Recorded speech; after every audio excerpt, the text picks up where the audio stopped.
Hey guys, this is Northville Tech. In this video, we're gonna learn how to withdraw money from Coinchange. If you don't have a Coinchange account, we will put the link in the description below for you to sign up and get $40 earning bonus. However, if you already have an account, just open the website, then click Login.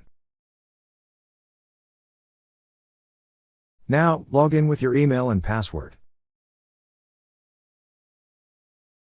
Once you're logged in, you will see several tabs at the upper part of the screen. Click on the Withdraw tab. Now, select what you want to withdraw.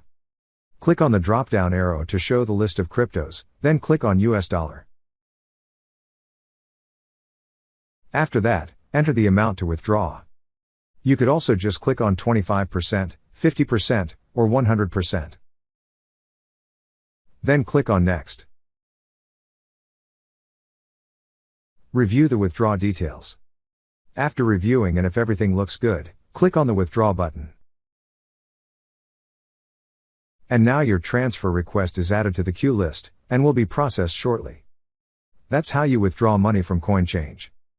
Thank you so much guys for watching, and if you have not yet subscribed to our YouTube channel, please subscribe to our YouTube channel as we create tech videos related to financial apps almost every day.